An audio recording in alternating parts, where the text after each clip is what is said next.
twongeye kubasuhuza tunabaha ikaze muri aya makuru. Uyu ni umwanya w'amakuru mu Kinyarwanda. Njye nitwa Dani Hambo. Dushimira mwese tubana kuri uyu murongo wa YouTube. Dushimira abaduha ibitekerezo, abakanda like ndetse n'abakoze subscribe muri rusange. Amakuru yacu aribanda hano mu Rwanda, tubabwire ku makuru ari gucaracara hirya no hino mu gihugu. Nanone kandi turagaruka hanze y'igihugu. Nkaho hano mu Rwanda turababwira ku nkuru iri mu karere ka Huye, aho hashinzwe icyitwa Global Music Sound Recording. Iyi ni studio yashinzwe hafi ya kaminuza, ije kuba igisubizo ku banyarwanda ndetse no ku muziki nyarwanda. Nanone kandi turajya kure, tubabwire yuko muri Suwede ho bidasanzwe mu minisitiri ukomeye cyane kuri ubu ngubu afite ihamuka kubera imineke. Nimujye kure muze tubane. Reka amakuru yacu tuyahereye kuyavugwa mu turere, aho tugiye guhera ku karere ka Huye, aho harimo inkuru y'iri training cyane igaruka ku nzu yitwa Global Music Studio, akaba ari inzu itunganya umuziki. Umuyobozi wayo yitwa Igwaneza Olivier, aho mu by'ukuri yagiye ayitangazaho byinshi nko mu kiganiro yagiranye na The Choice Live ndetse n'ibindi byinshi cyane. Yavuze amagambo akomeye kandi nanone mu by'ukuri akaba yaraje gutanga umusanzu ku gihugu, by'umwihariko cyane ku banyeshuri biga kaminuza. Yavuze ko iyi nzu yashinjwe hagamijwe kuzamura impano zitandukanye z'abanyeshuri biga muri kaminuza, nyuma y'isuzuma bakoze bagasanga nta mpano zikizamuka zivuye Huye ngo zigere ku rwego rw'igihugu nk'uko byahoze mbere.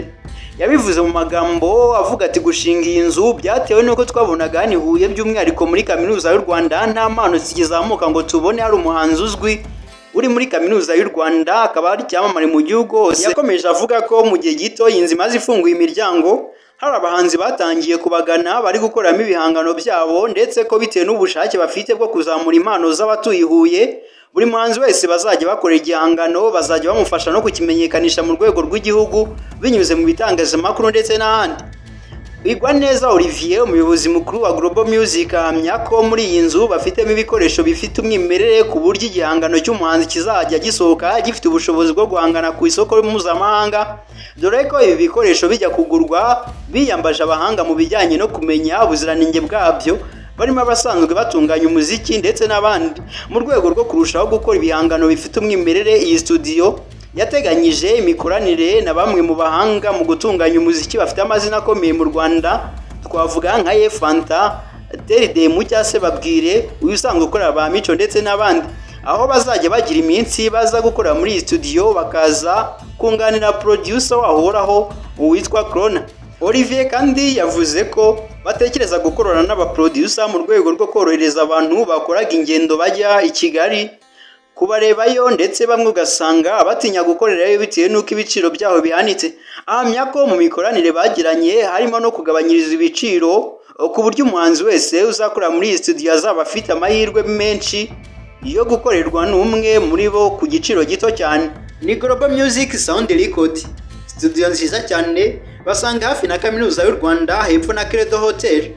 Tukiri mu makuru avugwa hirya no hino mu gihugu kandi reka tubabwire ko mu karere ka Gakenke, mu murenge wa Gakenke, akagari ka Buheta, mu mudugudu wa Bucuro, habereye impanuka y'imodoka Jeep Nissan Lag 724G yavaga i Kigali yerekeza i Musanze kuri wa gatandatu tariki ya 7 Ukuboza 2024, igwa mu mugezi wa Base, abari bayirimo bahita basiga ubuzima. Umuvugizi wa polisi mu ntara y'Amajyaruguru SP Jean Bosco Mwiseneza yavuze ko abantu babiri bari muri iyi modoka bahise bapfa, imirambo y'abanyakwigendera yajyanywe mu bitaro bya Nemba gukorerwa isuzuma.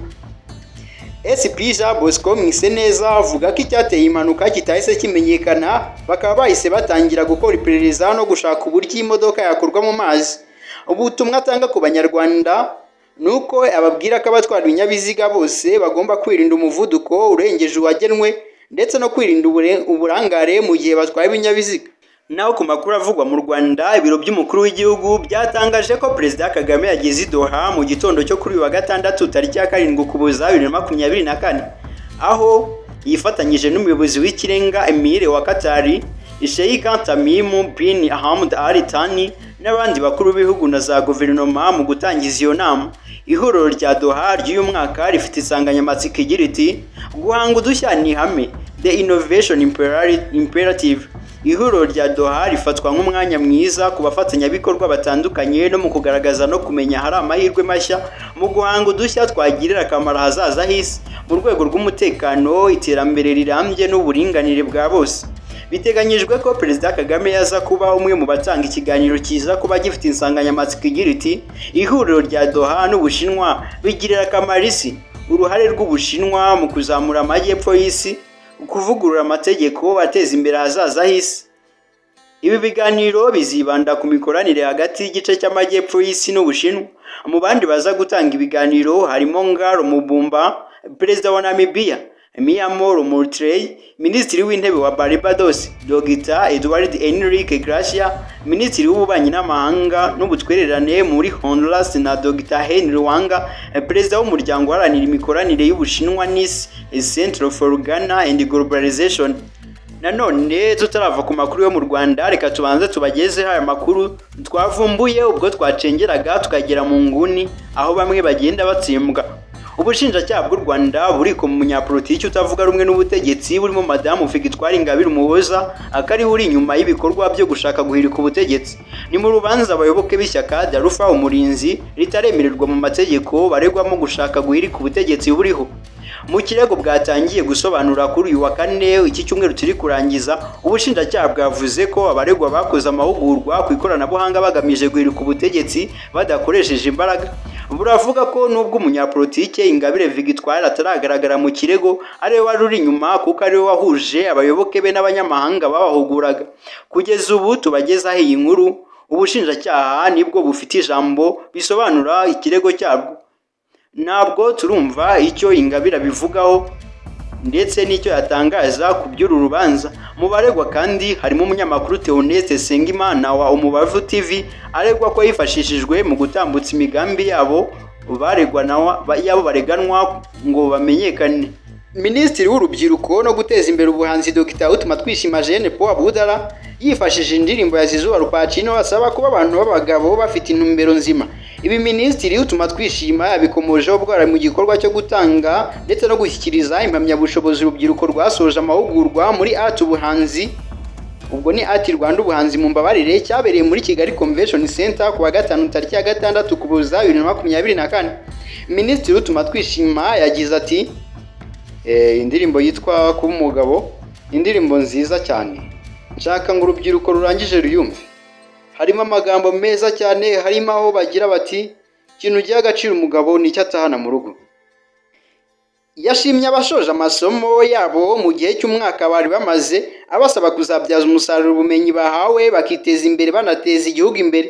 Iyi ndirimbo Minisitiri Utuma Twishima yakomojeho Zizuba Rupacino yayihurijemo abahanzi nka Bulldog, Calvin Mbanda, P-Fla, Fireman na Jayce. Iyi ni imwe mu ndirimbo zigize album nshya ya Zizuba Rupacino yise Success from Suffering. Mu kiganiro Zizuba Rupacino yavuze ko iki gitekerezo yakigize mu kurushaho guha abakunzi b'umuziki mwiza, anagerageza guhuza abahanzi batajyaga bapfa kwihuza. Naho ku makuru afitanye isano n'ay'imyidagaduro, uwitwa Miki ndetse n'uwitwa Captain Regis bakina komedi cya sinema bongera mu murabazi. Miki rero wamamaye muri sinema y'u Rwanda yemeje ko atandukanye na Captain Regis ariko biturutse kuri uwo musore. Icyakora ahamya ko kuri ubu ibibazo bari bagiranye byarangiye burundu. Ibi Miki yabigarutseho mu kiganiro cyihariye yagiranye n'ikinyamakuru Igihe, ubwo yari kumwe na Egi Promoter, umusore bimaze iminsi bivugwa ko bakundana n'ubwo bo mu bitangazamakuru bavuga ko ari ababyara. Muri iki kiganiro Miki yavuze ko we na Captain Regis batandukanye nyuma y'uko uyu musore amusabye ko ibyabo babihagarika burundu. Ibi Miki yabivuze avuga ko atari yanze Regis, ahubwo Regis ubwe ariwe yamubwiye yuko babireka, ndetse icyo gihe ngayimubwira ari kumwe na Kiraman. Ibijyanye n'amakuru yari yatangajwe na Captain Regis wari wavuze ko yahisemo gutandukana na Miki nyuma yo kumufata aryamanye na Egi Promoter. Uyu mukobwa yabihakanye, icyakora avuga ko nubwo yabikora ngo nta kosa ririmo, nta nka yabaciye amabere kuko ngo ari umuntu mukuru. Miki yavuze ko ibyabaye byo gutandukana mu nduru hagati ye na Captain Regis basanze ari amakosa, ahamya ko basabanye imbabazi ndetse ubu babanye neza. Ku bijyanye n'umubano we na Egi Promoter basanzwe bavugwa mu nkuru z'urukundo, Miki yavuze ko nta bihari, igihari ari ubuvandimwe busanzwe nk'ababyara. Mika utaramara umwaka muri sinema y'u Rwanda yatangiye gushyira hanze season ya kabiri ya filime yiwe bwite yise My Daughter, ndetse ahamya ko afite imishinga myinshi abantu bazagenda babona mu minsi iri imbere. Naho mu nyemerera amakuru yacu tuyasoreza hanze y'u Rwanda muri Suwede, aho Minisitiri Paulina Brandberg ushinzwe uburinganire hagati y'abagabo n'abagore muri Suwede agira ikibazo cyo gutinya imineke cyane, bananaphobia, ku buryo adashobora kwitabira inama ahantu hari imineke cyangwa se yahumura gusa. Minisitiri Paulina ubwe abinyujije ku rubuga rwa X muri 2020 yigeze kuvuga ko kugira icyo kibazo cyo gutinya imineke cyane aricyo kintu cya mbere ku isi kibi, paraphobia du monde. Muri iyi minsi icyo kibazo cya minisitiri icyahindutse ikiganiro, bamwe batangarira ukuntu atinya imineke kuri urwo rwego rwo kuba yanarwara mu gihe abonye cyangwa ahumuriwe n'imineke, nk'uko byatangajwe n'ibinyamakuru bya The Guardian, The Liberation n'ibindi. Ibinyamakuru byinshi byagarutse ku bisabwa muri gahunda y'ingendo zo mu minisitiri bitewe n'icyo kibazo agira gitangaje cyo kuba atinya imineke cyane. Harimo ikinyamakuru Express cyo muri Suwede icyatangaje ko abakorera muri ibyo biro bya Minisitiri Pauline Brandberg bakora ibishoboka byose ku buryo nta kintu na kimwe kigira n'isano n'umuneke kigera ahakorera cyangwa se ahagira inzinduko cyangwa se inama. Aho cyatangaje ko perezida w'inteko ishinga amategeko ya Suwede Andrea Norlén ngo yigeze kubaza niba hari icyo kibazo byaba bitwaye imineke ibaye yategurwa mu gitondo cy'umunsi baza kumwakiraho. Bamwe mu bumva icyo kibazo cya Minisitiri Pauline ngo baragiseka, ariko noneho byiyongereho cyane nyuma yo kumenya ko urwego rushinzwe umutekano muri guverinoma no mu nkiko rwaje kugenzura niba aho Minisitiri Paulina yari agiye gufatira amafunguro hatekanye cyangwa se nta muneke n'ibifitanye isano nayo byaba bihari. Mu kiganiro ikinyamakuru Express cyagiranye na Minisitiri Paulina Brandberg yavuze ko allergie agira imugora, ariko yongeraho kandi ko ari umuganga w'inzobere mu by'imitekerereze ya muntu umukurikira kuri icyo kibazo cya phobia afite. Guverinoma ya Suwede ikora ibishoboka ngo ifashe umuminisitiri wayo w'uburinganire ufite ikibazo kidasanzwe, ikamurinda gukomeza gusekwa n'abantu. Abinyujije ku rubuga rwe rwa X, Minisitiri w'Imari wa Suwede Elisabeth Svantesson yagize ati nk'uko bibaho ku bantu muri rusange n'abanyapolitike nabo bashobora kwisanga hari ibintu runaka batinya cyane mu buzima bwabo kubera ko bagira za phobias, bikabatera kumva batemerewe neza ndetse bafite ubwoba, bahangayitse ndetse n'ibindi. Niba bitabangamira akazi se, ubwo ibyo bijyanye n'inyungu rusange, ubwo bikenewe gutangwa ibisobanuro muri rubanda. Naho Minisitiri w'Intebe wa Suwede Ulf Kristersson we yavuze ko aba yumva bimubabaje cyane kubona minisitiri ukora cyane yasuzuguwe n'abantu kubera phobia agira, abantu bakamuseka. Ikinyamakuru Odette Central cyatangaje ko hari bumwe mu butumwa bwe bwa email bwanditswe n'abakora mu biro bya Minisitiri Paulina bandikira perezida w'inteko ishinga amategeko ya Suwede muri Nzeri 2024 bagira bati nta kintu gifitanye isano n'imineke kigomba kuba kiri mu cyumba cy'inama kuko minisitiri ayigira allergie ikomeye.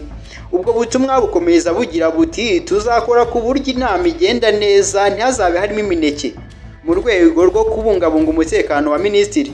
Muri 2015 ku rubuga Femme Actuelle, umuhanga mu by'imitekerereze y'abantu psychology akaba n'umuganga Michel Naudete yasobanuye ko ku muntu ndetse no ku bantu bamwe na bamwe kubona imineke gusa cyangwa kwisanga hafi y'ahiri bibatera ibibazo bikomeye ku buryo bashobora kwisanga barimo kurira kubera agahinda, ubundi bakaba bagira isiseme nyinshi bakanaruka. Reka tunasoreza amakuru yacu uyu munsi ahangaha tubashimira mwese twatangiranye ku ntangiriro z'aya makuru. Turabiseguraho cyane ku bakunzi b'amakuru y'imikino bitewe n'uko umunyamakuru wacu yagiye ari kubera umupira wa Lyon ndetse na APR kugira ngo azabashe kuba yabazanira amakuru ndetse na resultats uko byagiye bigenda. Si ibyo gusa kandi tubafitiye amakuru menshi cyane tuzaba tubagezaho imikino muri kino cyumweru tugiye gutangira. Nanone kandi kubagiye basaba yuko twazaba tubabwira amakuru ajyanye n'imyidagaduro, ibyo nabyo biri kwigaho turi kubashakira umunyamakuru azajya bagezaho amakuru agendanye n'imyidagaduro. Nge nitwa Dani Hambo, reka tubane ku munsi w'ejo.